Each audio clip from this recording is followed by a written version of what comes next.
Blueberries in sourdough, lemon zest, and turmeric. Most bakers would tell me this won't work. The acid will kill the fermentation, the berries will bleed, the dough will collapse.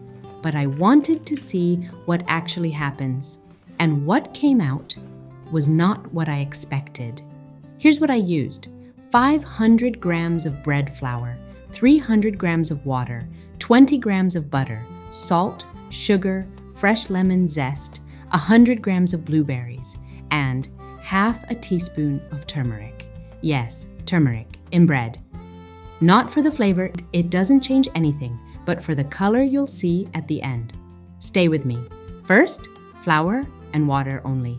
This is Autolyse. No kneading, no effort. The flour hydrates. Gluten starts forming on its own.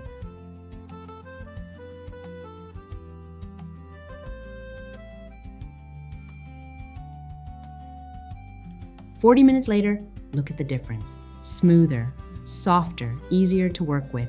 Now the starter, Lievito Madre, stiff, airy, almost sweet smelling. Nothing like a regular liquid starter. I tear it into pieces and work it through the dough. This takes patience, but it's the foundation of the entire bread.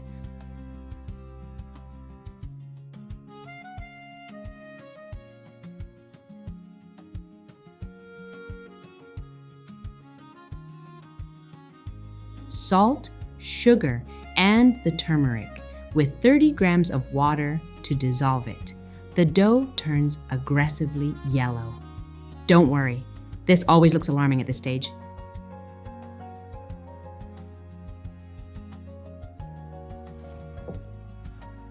Then butter, gradually. This makes the crumb richer, softer, closer to a brioche than a country loaf.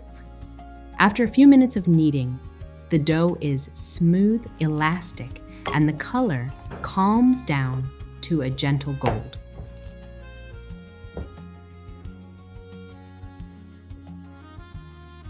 Three rounds of stretch and fold every 30 minutes. This builds strength without heavy kneading. First fold, the dough resists. Second fold, it stretches further. Third fold, it's strong, smooth, full of tension. 2 hours of bulk fermentation. After 2 hours, the dough has grown beautifully. Now we do a pre-shape. I lightly flour the surface and gently fold the dough from the bottom up, then from the sides in, pulling it toward me to create surface tension. This step organizes the gluten structure before the final shape, so the loaf holds its form in the oven. I let it rest for 20 minutes before we add the filling.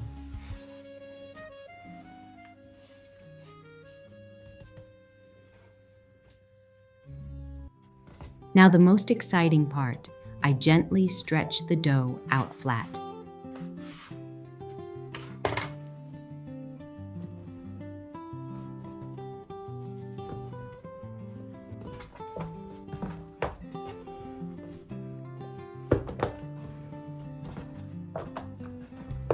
First, I zest some lemon directly onto the dough. That citrus oil goes straight in. Then I scatter about 3/4 of the blueberries evenly across the surface. I fold one edge over, then the other. Add more lemon zest and the rest of the blueberries on top. Now, I carefully roll it into a log.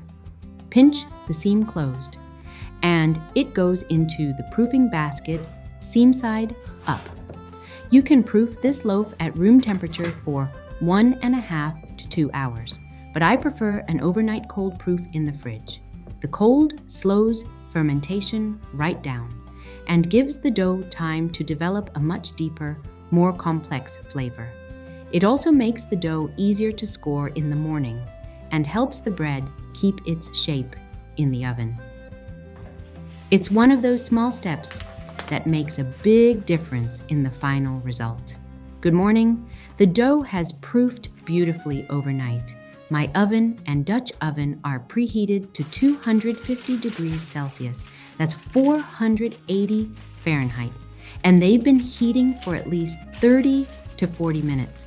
That intense heat is what gives sourdough its dramatic oven spring and that thick, crackly crust. I turn the dough out onto parchment paper. Today, I'm keeping the scoring simple, just one clean cut about 1.5 centimeters deep. With a filling this beautiful, the bread will look stunning on its own. Into the Dutch oven it goes, lid on. And we bake at 250 degrees Celsius for 20 minutes. Then the lid comes off and I drop the temperature to 200 degrees Celsius, 390 Fahrenheit, for another 25 minutes. And here it is, crust, deep, crackly, golden. But the real surprise is inside. This is what the turmeric did. Golden crumb, not yellow, golden.